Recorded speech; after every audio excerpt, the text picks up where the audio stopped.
सो hello बच्चों, welcome back to the channel.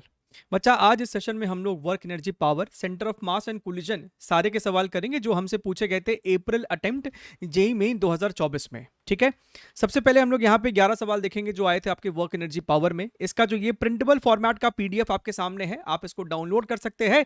Link आपको नीचे डिस्क्रिप्शन बॉक्स में दिया हुआ है। ठीक है, रिकमेंडेड है कि आप इस प्रकार के प्रिंटेबल फॉर्मेट के पीडीएफ को डाउनलोड करें और इसे टाइम बाउंड मैनर में सॉल्व करें, सारे डेटा पैक को सब कुछ को ऑफ करके फिर आप इसे सॉल्व कीजिए। ठीक है, चलिए तो हम लोग इस सेशन को शुरू करते हैं। एंड सिर्फ इतना ही नहीं है कि हमने यहाँ पे सिर्फ 2024 किया है, हमने ऑलरेडी 2020, 21, 22, 23 एंड 24 का जनवरी अटेम्प्ट सब कुछ हमने यहाँ पे कवर कर रखा है। सभी का चैप्टर वाइज प्लेलिस्ट का लिंक आपको नीचे डिस्क्रिप्शन बॉक्स में दिया हुआ है। ठीक है, चलिए शुरू करते हैं। ये आपका सबसे पहला सवाल है। सवाल में हमसे कहता है कि if a rubber ball falls from a height h and rebounds up to a height of h/2, तो कहने का क्या मतलब है कि आपके पास मान लीजिए सर ये हमारा फ्लोर हो गया है एंड ये हमारा बॉल है जो कि आपको नीचे गिर रहा है, टकराया है एंड टकराने के बाद ये बॉल आपको कुछ हाइट अटेन किया। जो हाइट ये अटेन किया है दैट इज योर h/2 और इनिशियल हाइट इसका h था। ठीक है, the percentage loss of the total energy of the initial system as well as velocity ball before it strikes the ground respectively are। देखिए सबसे यहाँ पे आसान या डायरेक्ट चीज हमको दिखाई दे रही है कि भैया बॉल का इनिशियल स्पीड 0 था, तो जस्ट टकराने से पहले जो बॉल की स्पीड होगी वो आपको यकीनन √2gh होगा। इसमें तो कोई डाउट है नहीं अपने को। तो यहीं से दिख रहा है कि सर ये वाला ऑप्शन तो पॉसिबल नहीं है, ये वाला ऑप्शन अपना पॉसिबल नहीं है। अच्छा, अब सवाल उठता है कि भैया percentage loss of total energy, भैया ये आपका इनिशियल सिचुएशन है और ये आपका फाइनल सिचुएशन है। इनिशियल सिचुएशन में जो टोटल एनर्जी है इसके पास सिर्फ और सिर्फ पोटेंशियल एनर्जी है, there is no kinetic energy and that potential is mgh। बाद में जो इसका टोटल एनर्जी है अगेन टॉप पे पहुंचने के बाद स्पीड 0 हो गया होगा, तो फिर से इसके पास सिर्फ और सिर्फ पोटेंशियल है and that is your mgh/2। तो आप देख पा रहे हैं कि भैया इनिशियल से फाइनल होते होते 50% का लॉस हो चुका है। सो इसमें कोई डाउट नहीं है कि ऑप्शन नंबर 4 इसका सही जवाब है। राइट, फेयरली इजी सवाल था आपको। यहाँ पे 4-1 का क्या मतलब है भैया, ये हमसे 4 अप्रैल शिफ्ट 1 में पूछा गया था। ठीक है, अच्छा अगला सवाल देखते हैं। Let's see the next question. ये सवाल के साथ ही दिक्कत है एंड इसीलिए आप सभी को कहा जाता है कि भैया कम से कम जब फिजिक्स के पीवाईक्यूज करते हो तो यहाँ से कीजिए, क्योंकि यहाँ पे अगर कोई सवाल में गलती है तो वो भी आपको बताया जाएगा। ऑलमोस्ट 99.9% जगह पे आपको इसका विदाउट करेक्ट एक्सप्लेनेशन सिर्फ इसको सॉल्व करके बता दिया जाएगा, लेकिन ये सवाल में ही प्रॉब्लम है। सवाल में हमसे कहता है अ body of mass m kg slides from rest, this is the problem. हमसे कहता है कि भैया इसका स्पीड 0 था शुरुआत में, along the curve of vertical circle from point A two point B in a frictionless path. आपका पार्टिकल इस A पॉइंट से स्लाइड करता हुआ, इस पे स्लाइड करता हुआ आपको B पॉइंट तक पहुंचता है।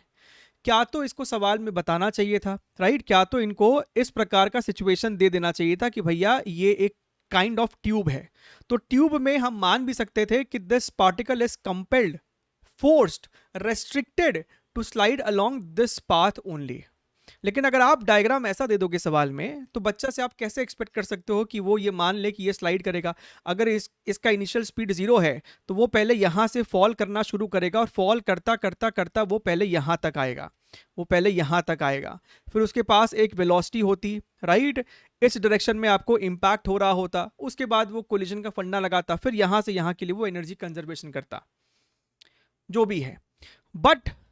बट इतना लंबा चौड़ा ना तो एनटीए ने इसको आंसर दिया है, एनटीए ने भी ये मान के इसको आंसर दिया था उस टाइम पे कि भैया ये तो आपको ऑल्दो स्पीड 0 है लेकिन ऐसे ही स्लाइड करता करता करता करता ये आपको नीचे यहां तक गिर रहा है। ठीक है, तो मैंने इतना एक्सप्लेन कर दिया है कि सवाल में गड़बड़ी क्या है। अब मैं आपको ये बता देता हूं कि क्या एनटीए ने आपको ऑफिशियल आंसर इसका दिया था, एंड ऑलमोस्ट हर जगह आपको यही दिखने वाला है जो कि इनकरेक्ट है। मैं फिर से बता दूं वो इनकरेक्ट है, but still I am going to mention it over here. उन्होंने यही किया कि भैया ये आपको अगर स्लाइड करता करता यहाँ से यहाँ तक आया है, तो यहाँ आने के बाद पार्टिकल के पास अगर एक स्पीड v भी आ जाती है, तो भैया ए पॉइंट से बी पॉइंट के लिए तुम एनर्जी कंजर्वेशन लगा दो and that's it, that's it, that is your loss in potential energy, loss in potential energy is equal to gain in kinetic energy. जब पार्टिकल बी ए पॉइंट से B point तक जाता है तो भैया जो हाइट का लॉस हुआ है, एक तो ये आपको रेडियस के बराबर है, और यहाँ से यहाँ तक कितना है, ये अगर मेरा r है तो सर ये वाला चीज़ मेरा हो जाएगा कितना, r/√2। आपको यहाँ पे रेडियस 14 मीटर दे रखा है। एनीवेज, तो भैया जो लॉस हुआ है that is mg r/√2 plus r, this is the loss in potential energy. और जो गेन हुआ है वो पूरा पूरा हाफ mvb² का गेन हुआ है, हाफ mvb² का सर गेन हुआ है। अच्छा सर, हमको यहाँ पे कहता है कि g की वैल्यू 10 ले लो और √2 की वैल्यू को 1.4 ले लेना, तो ठीक बात है सर, कोई दिक्कत नहीं है, m से m हमारा यहाँ पे कट जाएगा, दिस इज योर 10। तुम रेडियस को बाहर निकालते तो वो हमारा हो जाता 14, ठीक बात है। या फिर तुम एक काम कर सकते थे, रेडियस को तुम यहाँ पे लिखते 14 एंड √2 तुम्हारा 1.4 है, तो इसको लिखो यहाँ पे 1.4, this is again your 14, this is your half VB का स्क्वायर। इसको इससे मारोगे ये 10 हो जाएगा, this is going to be your 24 into 2 कितना है 48। तो सर यहाँ से वीबी की वैल्यू निकल के आ रही है √of 480 मीटर्स पर सेकेंड, ठीक है। अब देखो, तुमको बहुत ज़्यादा एग्जैक्ट जाने की ज़रूरत नहीं है, तुम यहाँ पे थोड़ा बहुत देख सकते हो कि भैया आपको 22 का जो स्क्वायर होता है that is your 484।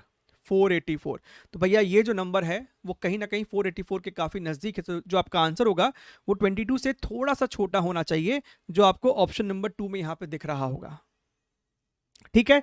But again, अगर डायग्राम ऐसा आप सवाल में दोगे तो ये इसका सोल्यूशन नहीं हो सकता, है ना। उनको डायग्राम को फिर ठीक तरीके से देना चाहिए था, या फिर स्टेटमेंट में बोलना चाहिए था that the particle is constrained to move along this path only. बढ़िया है सर। अगला सवाल देखते हैं। अगला सवाल देखिए, question number 3। A body of mass 50 kg is lifted to a height of 20 metre from the ground in the 2 different ways as shown in the figure. तो एक बार तुम 50 kg को वर्टिकली ऊपर लेके जा रहे हो, 20 मीटर हाइट अटेन कराया वर्टिकली ऊपर, एंड दूसरी बार तुम इसे इंक्लाइन पे धक्का मार मार के ऊपर लेके जा रहे हो, 50 kg है ये बाय द वे, ठीक है sir. The ratio of work done against the gravity in both the respective cases will be how much, ठीक है। तो भैया यहाँ पे हमसे सिंपली कह रहा है कि ग्रेविटी के अगेंस्ट आपने कितना वर्क डन करा। भाई साहब, दोनों ही केसेस में आपने पार्टिकल को h हाइट ऊपर लेके गए हो, भले तुम इंक्लाइन से लेके गए, लेकिन वर्टिकली जो आपने उसकी हाइट रेस करी है दैट इज योर h। तो दोनों ही केसेस में आपका जो वर्क डन अगेंस्ट ग्रेविटी आएगा ना, वो आपको mgh ही निकल के आने वाला है, विच इज योर ऑप्शन 1:1 आपको इसका सही जवाब है। इसमें आपको पेन उठाने का भी जरूरत नहीं पड़ना चाहिए था, ठीक है। बढ़िया है सर। और देखिए, आप सिर्फ देखते जाइए कि किस प्रकार से आपको कई सवाल तो रिपीटेड PYQs थे, या फिर कई सवाल आपको वेरी वेरी इजी कैटेगरी के थे। A body is moving unidirectionally under the influence of a constant power source, its displacement in time t is proportional to how much. अधिकतर बच्चे ने जिन्होंने भी PYQ सॉल्व किया होगा 2024 में, इस सवाल को देखते के साथ इसका आंसर टिक किया होगा, है ना, क्योंकि ये आपको कम से कम 5वीं या 6ठी बार पूछा जा रहा है सिर्फ PYQs में। कांस्टेंट पावर है, कांस्टेंट पावर, राइट। सो भैया आपका जो पावर है, पावर इनटू टाइम क्या है आपको, work done, and work done is equal to change in kinetic energy. भैया under the influence of constant power this is equal to your increase in kinetic energy that is your half mv²। हमें displacement versus time का relation चाहिए, तो भैया यहां से तुम देख सकते हो velocity is equal to 2pt/m का अंडर रूट, यानी कि v को हम यहाँ पे लिख सकते थे dx/dt is equal to under root of 2p/m t to the power half. तो यहाँ से मेरा dx आ जाएगा integral, this is going to be your under root of, ये आपको हो जाएगा under root of 2p/m t⁻½ dt। ठीक बात है। तुम जब इसको इंटीग्रेट करोगे तो तुमको x प्रोपोर्शनल आएगा, यहां पे t⁻³ निकल के आ जाएगा, विच इज योर ऑप्शन नंबर 3। तो कई बच्चों को ये रिजल्ट ही याद है, दैट इज वाई PYQs को साइड बाय साइड सॉल्व करते रहना बहुत इंपॉर्टेंट है। कई सवाल आपको उसी से रिपीटेड मिल जाएंगे, देखने के लिए मिल जाएंगे। ठीक है। A bullet of mass 50 gram is fired with a speed of 100 meters per second on a plywood and emerges with 40 meters per second. The percentage loss of kinetic energy is how much? Okay. अब तुम खुद बताओ कि भाई इसमें कुछ है क्या? क्या इसमें कुछ है? टकराने से पहले इसका स्पीड जो है वो 100 मीटर्स पर सेकेंड है, और यहाँ से निकलने के बाद इसकी जो गति है वो आपको 40 मीटर्स पर सेकेंड है। हमसे percentage loss in kinetic energy पूछ रहा है, तो percentage loss is equal to how much भैया? इनिशियल, इसको अगर हम यहाँ पे V1 कह दे और इसको अगर हम यहाँ पे V2 बोल दे, तो ½ m V1² - ½ m V2², ये आपको हो गया है लॉस, नुकसान अपॉन ओरिजिनल मल्टीप्लाइड बाई 100। क्या यही अपने को परसेंटेज नहीं दे देगा? हाँ सर, ½ m अपना मरेगा। V1 का स्क्वायर बोले तो 100 का स्क्वायर कितना हो जाएगा? 10,000 माइनस V2 का स्क्वायर बोले तो sir 1600 divided by 10,000 multiplied by 100। अच्छा सर, यहाँ से 100 कॉमन लेते तो ये 100 मरता और ये वाला 100 भी सर मर गया, यानी कि सर 84% जो है वो आपका सही जवाब होना चाहिए था। That is your option number 4। ठीक है, बढ़िया है सर, कोई दिक्कत नहीं है, बहुत ही आसान सवाल रहा ये तो। अच्छा ध्यान से देखिए, look here very very carefully. 4 particles A, B, C, D of mass m/2 m 2m 4m, तो मास आपको लेफ्ट टू राइट इंक्रीज कर रहा है, दिख रहा है। हैव सेम मोमेंटम, सभी का मोमेंटम आपको सेम है। दी particle with maximum kinetic energy is how much? अब बताओ भाई साहब, तुमको ये रिलेशन तो पता ही होगा, kinetic energy is p² upon 2m, right? तो इस प्रश्न में आपको मोमेंटम सेम है, तो kinetic energy is inversely proportional to mass. हमसे पूछ रहा है कि किसका मैक्सिमम है, तो जिसका मास सबसे कम उसका काइनेटिक एनर्जी सबसे ज्यादा। तो m/2 किसका मास था? A का, तो आंसर यहां पे ऑप्शन नंबर 3 हो जाएगा।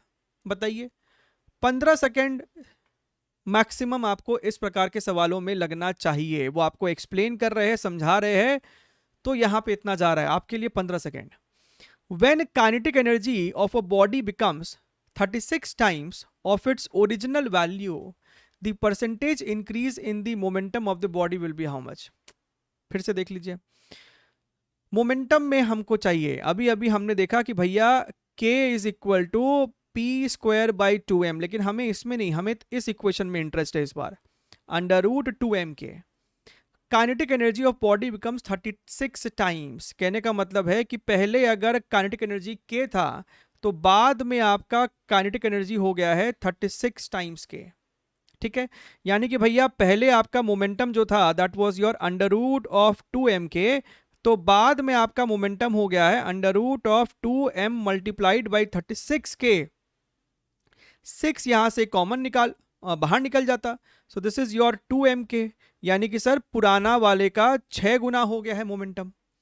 हमसे परसेंटेज इंक्रीज पूछा है, तो भैया परसेंटेज इंक्रीज कितना हो जाएगा? 6p1 माइनस p1, ये आपको इंक्रीज हुआ, ये आपको इंक्रीज हुआ अपॉन ओरिजिनल मल्टीप्लाइड बाई 100, तो देखिए आ गया आपका ये 500% का आपको परसेंटेज इंक्रीमेंट है। 7 का ऑप्शन नंबर 1। क्या बात था, कुछ नहीं था एकदम। अच्छा ध्यान से देखिए एकदम, अगला सवाल देख रहे हैं हम लोग यहाँ पे, क्वेश्चन नंबर 8। सेम फॉर्मूले पे बार से बार आपको चले आ रहा है। 3 bodies A, B and C have equal kinetic energies, इस बारी काइनेटिक एनर्जी हमारा इक्वल है, and their masses are 400 gram, 1.2 kg, 1.6 kg। The ratio of their linear momenta is how much? ठीक है, तो भैया अगर तुम ध्यान से देखो, P is equal to mv है, ठीक है, हैव इक्वल काइनेटिक एनर्जीज। अच्छा अभी अभी तुमने देखा ना 2m k, T is equal to √2m k। आपका काइनेटिक एनर्जी बराबर है, यानी कि momentum is proportional to √ masses. हमसे रेशियो पूछ रहा है, हमसे रेशियो पूछ रहा है भैया, PA/PB/PC is equal to √A का मास इज टू √B का मास इज टू √C का मास। A का मास है 400 ग्राम, तो यहाँ पे लिखो 400 इज टू, B का मास है 1.2 kg नहीं लिखना, सब कुछ ग्राम में कर रहे हो तो ग्राम में करते चलो, और ये आपको हो जाएगा 1600 ग्राम। यहां से भैया तुमको दिखना चाहिए कि यहां से आपका ये जो 100 है 10 बन के बाहर निकलेगा, 10 बन के बाहर निकलेगा, 10 बन के बाहर निकलेगा, तो भैया ये सब तो आपस में गए, तो आपको यहां पे क्या बच रहा है, √4 is to √4 into 3 is to √16। तो साफ साफ दिख रहा है 2/2 इज टू 4, यानी कि सर 1/2 तो भैया साफ साफ क्लियरली दिखना चाहिए कि ऑप्शन नंबर 1 जो है वो सही जवाब है। ठीक, बढ़िया है सर। अगला प्रश्न कौन सा है देखते हैं। Again a controversial question. जब आपको ये आया तो इसके ऊपर भी डिबेट उठा, लेकिन आपको NTA डिडंट इवन बज, है ना, उन्होंने इसके ऊपर कोई सुनवाई नहीं की। सुनवाई इन द सेंस यहां पे आपको फिर से गड़बड़ है। सवाल बढ़िया है, सवाल में कोई दिक्कत नहीं है कि आपके पास एक ब्लॉक है और वो 10 मीटर का आपको इंक्लाइन फ्रिक्शनलेस आपको ट्रैवल करता है नीचे तक, 30 डिग्री आपको ये इंक्लाइंड है।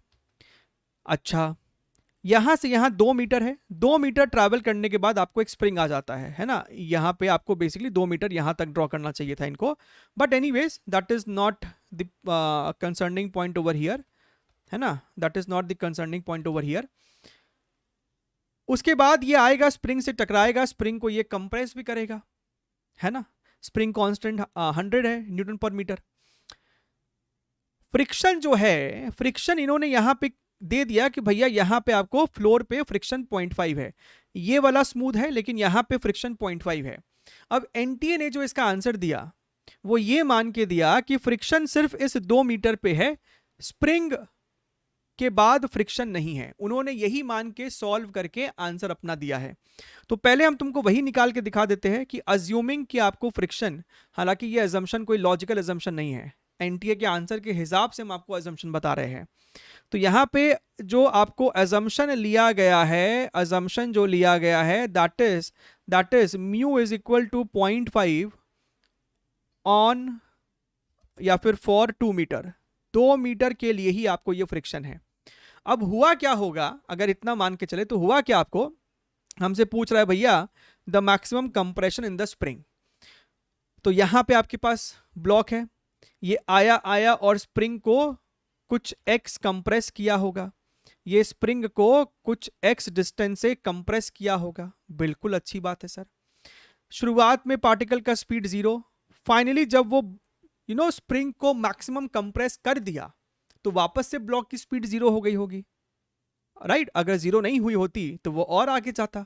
मैक्सिमम कंप्रेशन का मीनिंग ही यही है कि भैया अब आपको ब्लॉक रेस्ट पे आ गया इस पर्टिकुलर सिनेरियो में। ठीक बात है सर। अच्छा, तो सर एक काम करते हैं, सीधे हम लोग, है ना, ये इनिशियल कंडीशन है, ये फाइनल कंडीशन है, let us apply work energy theorem in between initial to final condition.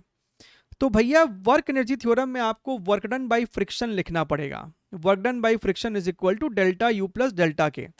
आपका जो पार्टिकल है वो यहां पे फ्रिक्शन लगा, पार्टिकल पे फ्रिक्शन का वर्क डन आया, तो फ्रिक्शन का वर्क डन आपको जनाब यहां पे कितना निकल के आएगा, जब आपको पार्टिकल यहां पे मूव कर रहा होगा तो फ्रिक्शन इस पे बैकवर्ड डायरेक्शन में लग रहा है और पार्टिकल का मोशन आगे की तरफ हो रहा है, तो नेगेटिव वर्क डन होगा, है ना, minus friction into 2 metres is equal to delta U. Particle जब आपको इस हाइट से इस हाइट तक पहुंचता है तो पार्टिकल का ग्रेविटेशनल पोटेंशियल एनर्जी का नुकसान हुआ है, लॉस हुआ है। कितने हाइट का लॉस हुआ है, तो भैया ये 10 मीटर था, 10 sine 30 degree which is your 5 metre, यानी कि सर यहां पे -mgh, इसको हम लोग h कह रहे हैं, -mgh होगा, this is your loss in gravitational potential energy लिखा है हमने, डेल्टा यू यहाँ पे साइन है, डेल्टा यू का मतलब होता है you final minus you initial, तो आपका यू फाइनल 0 है और यू इनिशियल mgh था, इसलिए माइनस साइन यहाँ पे देना पड़ा। इसके अलावा जब पार्टिकल आपको फाइनली यहां पहुंचा तो स्प्रिंग x से कंप्रेस हुआ, तो स्प्रिंग का गेन हुआ है पोटेंशियल एनर्जी का, that is your half kx का स्क्वायर प्लस डेल्टा के सर हमारा यहाँ पे 0 है, शुरुआत में भी स्पीड 0 है, बाद में भी स्पीड 0 है। बहुत से बच्चे क्या करते हैं, पहले यहाँ से यहाँ के लिए एनर्जी कंजर्व करके यहाँ पे ब्लॉक का स्पीड निकालेंगे, फिर यहाँ से यहाँ के लिए करेंगे, फिर यहाँ का स्पीड निकालेंगे और फिर करेंगे कंप्रेशन। भैया क्यों इतना लंबा करना, एक बार में लिखो ना इक्वेशन, समझ रहे हो तुम? अच्छा सर फ्रिक्शन क्या होता है, फ्रिक्शन यहाँ पे आपको होगा म्यू एम जी, फ्रिक्शन आपको होगा यहाँ पे म्यू एम जी, तो -2 mu m g is equal to minus m g h plus your half k x का स्क्वायर। अब यहाँ पे अगर तुम ध्यान से देखो तो भैया -2 म्यू की वैल्यू यहाँ पे 0.5 है, एम की वैल्यू यहाँ पे 5 है, और ग्रेविटी के लिए अब देखो वही दिक्कत है, अब यहाँ पे कुछ आपको लिखा तो है नहीं, लेकिन इन्होंने 10 लेके ही सॉल्व किया है आंसर में, ये भी कष्ट वाली बात हो जाती है फिर। तो -5 into 10 into height is your 5 plus your half, के की वैल्यू अपने पास यहाँ पे 100 है, दिस इज योर 100 एक्स का स्क्वायर। ठीक बात है सर? अच्छा बढ़िया है, शून्य से शून्य को मार देते हैं, ये आपको 1 हो जाएगा, this is your -5, this is equal to your -25 plus your 5x का स्क्वायर। तो सर यहाँ से 5x स्क्वायर हमको निकल के आ रहा है 20, तो सर x यहाँ से हमको निकल के आ रहा है 2 मीटर्स, और यही मान के सब कुछ करके आपको एग्जैक्ट आंसर 2 मीटर आता। तो इस सवाल में दो प्रॉब्लम है, एक प्रॉब्लम ये है कि भैया उन्होंने ये अज्यूम किया कि यहाँ पे फ्रिक्शन था ही नहीं, जो कि सवाल में कहीं मेंशन्ड नहीं है। दूसरा यहाँ पे उनको सवाल में लिखना चाहिए था कि टेक ग्रेविटी एज 10 मीटर्स पर सेकेंड स्क्वायर, क्योंकि 98% टाइम ऐसा हुआ है कि एनटीए जब यहां पे नहीं लिखता है, इसका मतलब जी की वैल्यू 9.8 लेनी है, और इस चक्कर में ऑलरेडी बच्चे बहुत बार कंफ्यूजन में मिस्टेक कर चुके हैं। बच्चों की गलती नहीं है, ये उनकी गलती है यहाँ पे। ठीक है, तो दो यहाँ पे आपको एरर है। अच्छा अब अगर कोई बहुत ही सिंसियर बच्चा है जिसने बहुत अच्छी तैयारी की है, वो इसको फिर ऐसे सॉल्व नहीं करता एग्जाम में, उसने जरूर यहां पे क्या किया होगा, उसने यहां पे ये जो पार्टिकल x डिस्टेंस कंप्रेस किया है स्प्रिंग को, यहां पे भी तो फ्रिक्शन लगा होगा, राइट? ये तो हमारा अजम्पशन था एनटीए के आंसर के बाद, लेकिन फ्रिक्शन तो सर यहां पे भी लगा होगा। तो अगर वहां पे फ्रिक्शन हम लेते, अगर हम वहां पे फ्रिक्शन लेते तो हमारा यहां पे इक्वेशन देखिए कैसे बदलता। हमारा इक्वेशन कुछ इस प्रकार से बदलता कि आपका जो फ्रिक्शन का वर्क डन है ना, वो सिर्फ 2 मीटर के लिए नहीं होता, फ्रिक्शन का वर्क डन आपको आता 2 मीटर प्लस x के लिए, बाकी सब कुछ आपको हूबहू वही है। अभी भी आपको mgh है, जहां पे ये वाला जो आपको h है वो हमारा सर 5 मीटर है ना, प्लस आपको यहाँ पे हाफ के एक्स स्क्वायर है, लेकिन अब आपको यहाँ पे एक क्वाड्रेटिक इक्वेशन बनेगा, क्योंकि ये एक्स स्क्वायर है और यहाँ पे एक एक्स भी है, आपको क्वाड्रेटिक बनेगा, आपको एक्स के लिए सॉल्व करना है। जहां तक मुझे ध्यान में आ रहा है लगभग 1.75 या 1.74 ऐसा कुछ आता है। ठीक है, क्लियर है? तो हमने यहाँ पे सब कुछ डिस्कस कर लिया, आपके मन में जो डाउट आ सकते थे वो भी we have try to take. अच्छा ध्यान से देखिए, बात करते हैं हम लोग यहाँ पे क्वेश्चन नंबर 10 की। ठीक है, कहता है a particle of mass m moves in a straight line with its velocity increasing with distance according to the equation this। तो velocity is equal to alpha under root x, x बढ़ रहा है, velocity बढ़ रहा है। ठीक है, the total work done by all the forces applied on the particle during its displacement from x equals to 0 to x equals to d। so a very easy question, work done is equal to, है ना, सभी forces का जो work done होगा that is equal to delta K only, delta K का मतलब है half m v final square minus your half m v initial square. तो भैया अगर तुम ध्यान से देखो, हाफ एम फाइनल वेलोसिटी मतलब x इक्वल्स टू डी पे क्या वेलोसिटी है, x को d रखो तो ये आपको अल्फा रूट डी आ गया, तो अल्फा रूट डी का स्क्वायर यानी alpha square d minus x equals to 0 पे स्पीड भी 0 हो गया है, बढ़िया है सर। तो ये अपने को चुपचाप से निकल के आ रहा है m alpha square d upon 2, जो कि हमारे पास ऑप्शन नंबर 3 में मिल रहा है। ठीक है, चलिए अगला प्रश्न देखते हैं, और ये आपको वर्क एनर्जी पावर का आखिरी क्वेश्चन है। इसके बाद हम लोग सेंटर ऑफ मास कोलिजन के 3 सवाल देखेंगे जो आए थे। टोटल 3 सवाल ही पूछे गए थे अप्रैल अटेम्प्ट में, बट दैट डजंट मीन कि आप उसको छोड़ जाए अपने अगले आने वाले एग्जाम्स के लिए। A force इतना displaces a body from x equals to 2 to x equals to 4 meter. Find the work done by the force. आपको वेरिएबल फोर्स का इक्वेशन लगेगा F डॉट dx।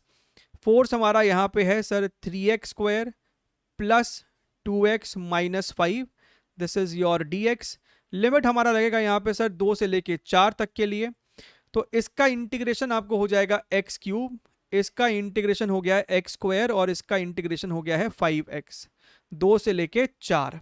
तो सर यहाँ पे ये आ रहा है 64 प्लस 16 माइनस 20 माइनस 2 पुट किया तो 8 प्लस 4 माइनस 10।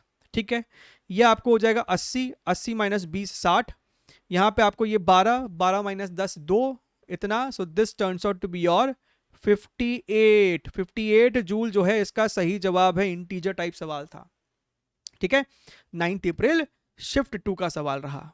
अच्छा, बात करते हैं सेंटर ऑफ मास कोलिजन की। तो भैया इसका भी आपको प्रिंटेबल फॉर्मेट का पीडीएफ है, लिंक नीचे डिस्क्रिप्शन बॉक्स में है, चाहिए डाउनलोड कीजिए। एंड हमने सेंटर ऑफ मास के 2020 के, 21 के, 22 के, 23 के, 24 के जनवरी अटेम्प्ट सब कुछ हमने यहाँ पे एक एक सवाल को अच्छे से डिस्कस करके सॉल्व किया हुआ है। तो आप कोशिश करें कि भैया कम से कम फिजिक्स के जो पीवाईक्यूज है वो आप यहीं से अपनी एक्सपर्टीज उसके ऊपर और बनाएं। ठीक है, बढ़िया है। यहां पे देखिए question number 1, in a system 2 particles of mass 3 kg and 2 kg are placed at a certain distance from each other, है ना। तो यहां पे आपके पास 2 पार्टिकल है, एक पार्टिकल हमारा m1 है और एक पार्टिकल हमारा यहाँ पे m2 है। ये वाले भाई साहब 3 किलो के हैं, ये वाले भाई साहब 2 किलो के हैं। ठीक बात है sir. The particle of mass m1 is moved towards the center of mass of the system। तो भैया जाहिर सी बात है सेंटर ऑफ मास कहीं तो होगा, कहीं तो आपको सेंटर ऑफ मास यहां पे होगा कहीं। हमने क्या किया, हमने m1 को मूव किया toward the centre of mass. m1 को आपने मूव किया toward the centre of mass, right, of the system through a distance 2 centimetre. इसको आपने मूव किया 2 centimetre in order to keep the centre of mass of the system at the original position. हम नहीं चाहते कि centre of मास यहां से हिले।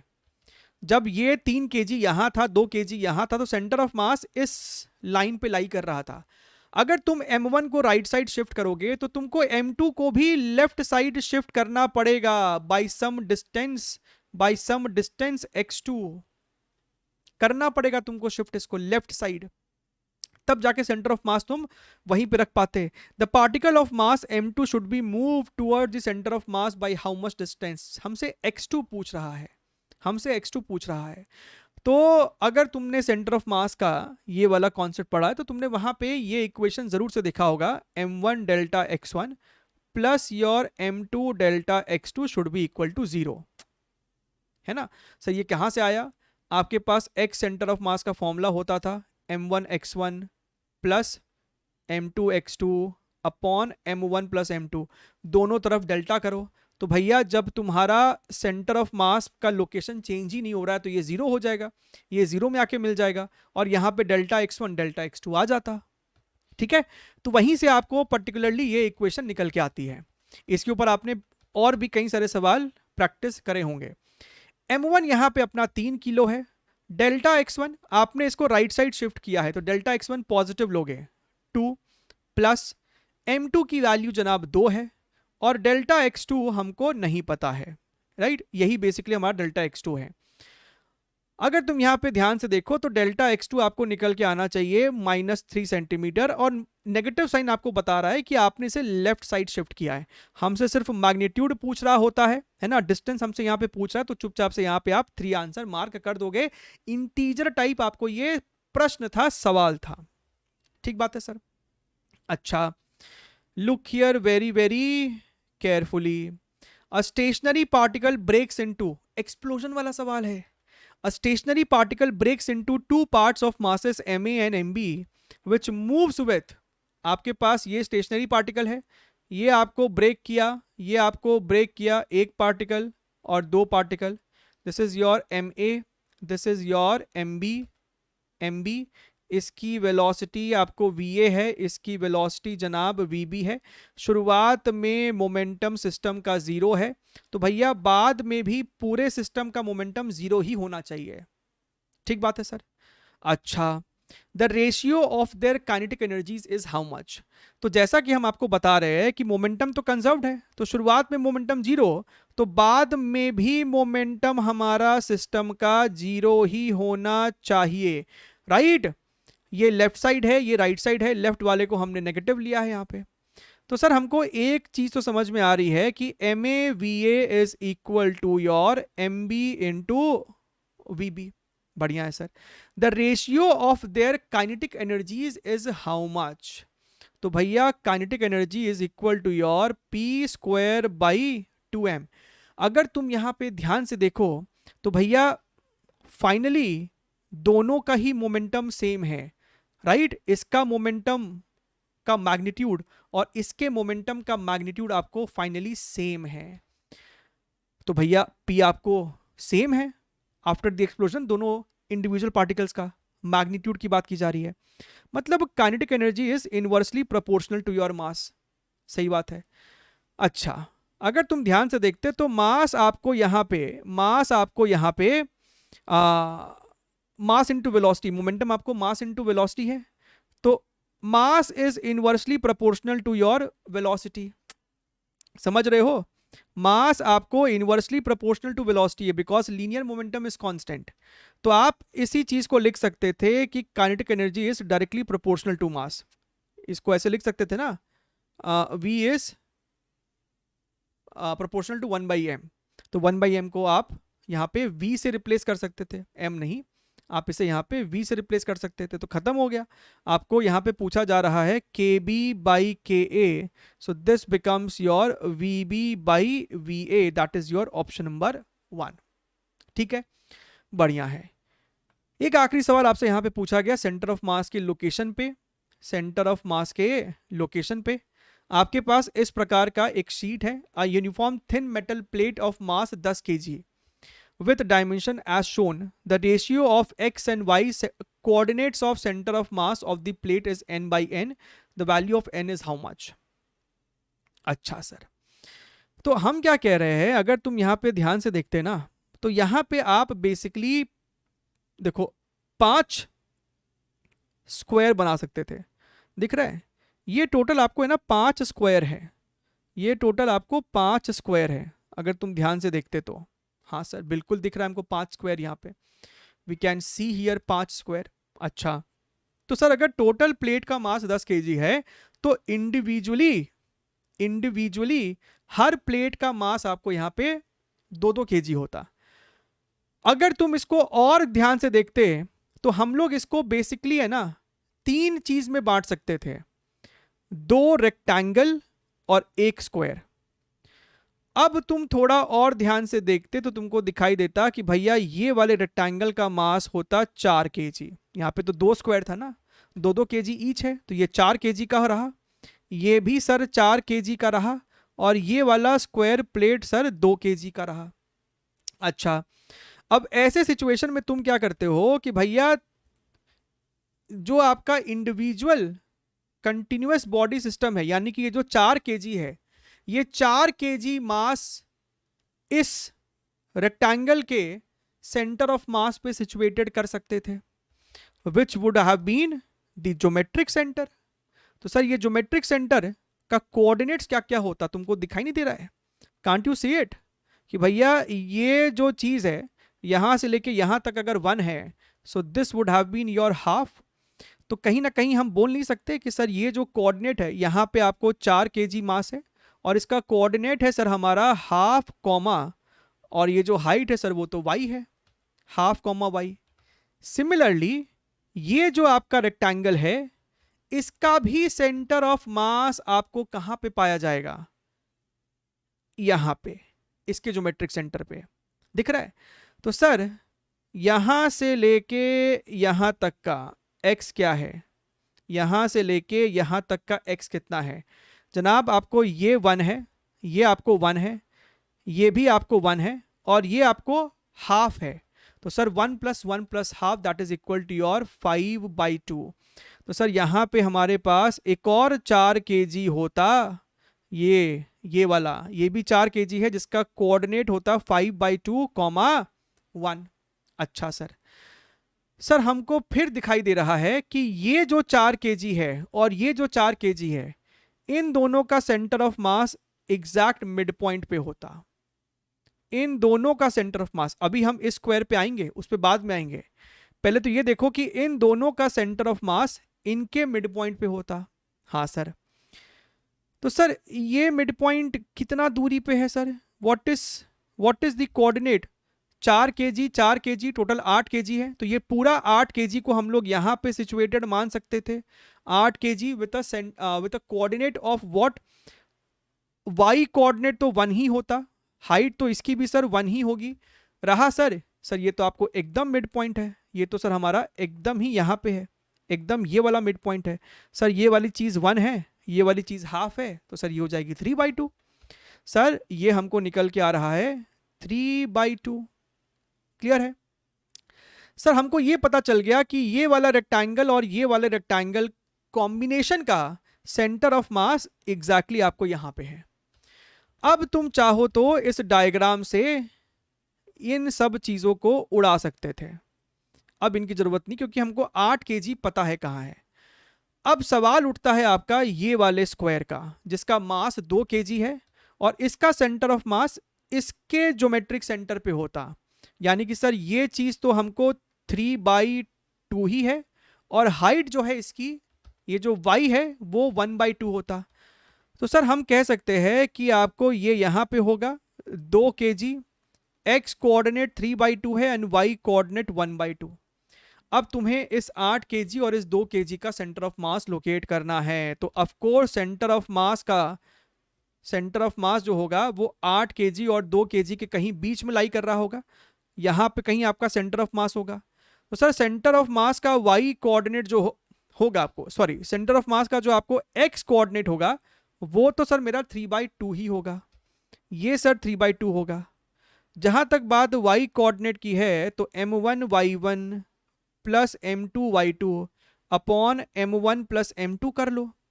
इसको अगर m1 कह रहे हो तो 2 मल्टीप्लाइड बाई हाफ प्लस ऊपर में 8 multiplied by 1 divided by total mass कितना है 10, ये आपको कट कुट के 1, तो ऊपर में सर है 9 और नीचे में आपको है 10।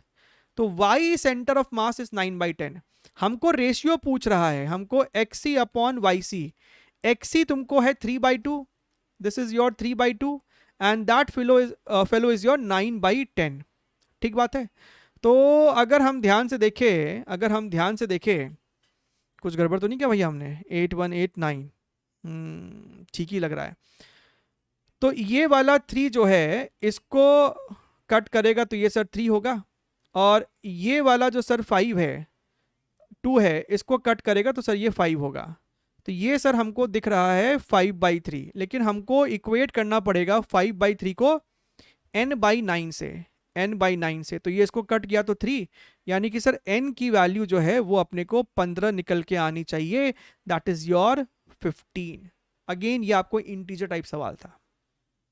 ठीक है, चलिए बढ़िया है, आज के लिए इतना ही। चैनल पे नए हो तो सब्सक्राइब कर लेना, हिट दैट लाइक बटन। तब तक के लिए मिलते रहेंगे, take care, wish you all the very best and bye bye.